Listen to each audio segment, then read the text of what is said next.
Бұрын-бұрын-бұрында қаңбақ шал деген шал болыпты. Малмен басқаға зар болыпты. Кедейліктен шықпапты. Ол ау салып, балық аулап, тамақ асырапты. Жел соқса, шал домалап жөнеледі екен. Содан соң оған қаңбақ шал деген ат қойылыпты. Күн сайын ауына ілінген екі балығының біреуін бір түлкі әлімжеттік қылып тартып жей береді екен. Түлкінің қорлығына шыдамай, шал бір күні екінші бір жерге көшемін деп, дүние мүлкін арқалап жолға шығыпты. Шаршаған соң, оны бір жерге көміп кетіпті. Бір жерге елдің сойған малынан жинап алған ішек қарнын көміп кетіпті. Бір жерге қарындағы айранды көміп кетіпті. Жүктің салмағымен қаңбақ шал ұшып кетпей келеді. Жүктен айырылған соң желмен бірге ұшып кетіпті. Қараса, бір дәу екі тауды біріне бірі шақпақ қылып тұр екен. Дәу, қайда бара жатқан шалсың?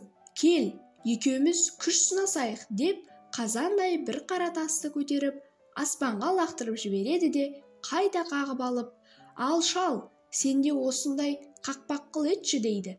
Шал сасып, қайтерін білмей, тасты құшақтап, аспанға бір, тасқа бір қарап, күнімен тұрады. Сонда дәу, «Ей, неғып тұрсың? Лақтыр» дейді. Шал тұрып, аспанға лақтырсам, аспан жерге айналып түседі-ау деп, жерге қақпай түсірсем, жер ортасынан ойылып түсеме деп, қауіп қылып тұрмын дейді.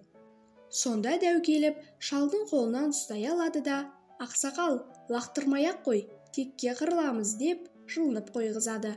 Дәудің ақылы таяздығын біліп, шал ерленіп дәуге, «Кел, жердің ішек қарнын шығарайық» дейді. Дәу жүгіріп келіп, жерде теуіп қалады. Жер тізеден ойылады. Ештеңе шықпайды. Шал өзі бұрын көміп қойған, қаны жыны айырылмаған, ішек қарын жатқан жерде жүгіріп барып, теуіп қалса, ішек қарын шығады.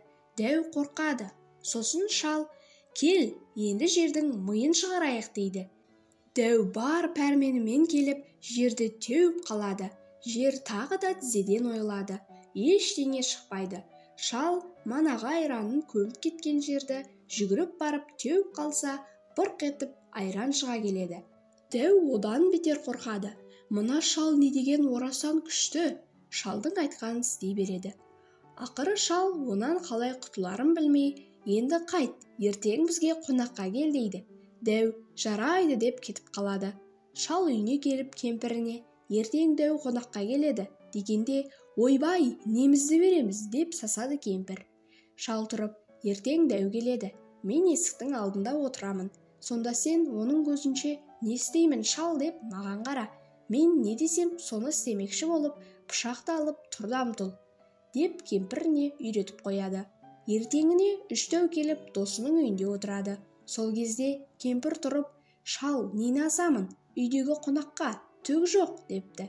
Сонда шал тұрып, «Басқы дәудің басын ас, ортаншы дәудің төсін ас, ол жетпесе досым дәудің өзін ас» дегенде, кемпір пышағын алып тұр ұмтылады. Үш дәу тым-тырақай қаша жөнеледі. Досы лашық үйін басымен көтеріп әкетеді. Шал айқайлап, «Әй досым, лашығымды тастап кет, қайда барсаң да құтылмайсың» дейді. Дәу лашықты тастай сала, қашып бара жатса, баяғы әлімжеттік қылып, балығын тартып жей беретін түлкі жолығады. «Тақсыр, қайдан қашып келесің» дейді түлкі. «Бір пәле шалдың қырсығынан құтыла алмай қашып келеміз» дейді. Түлкі, «Сол қаңбақ шалдан қорқып жүрсіңдер ме? Менімен жүр, мен сенің өшіңді алып берейін» деп, дәуді ертіп, шалы іздеп қайта келе жатса, шал лашықтың жанында тұр екен. Түлкінің ертіп келе жатқанын көріп, шал айғай салады.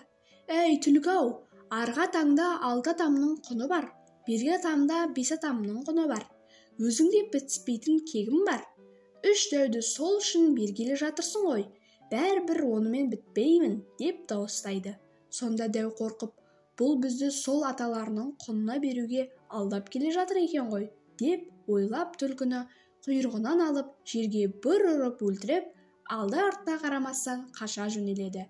Сөйтіп қаңбақ шал дәулер мен түлкіден осылай құтылған екен дейді.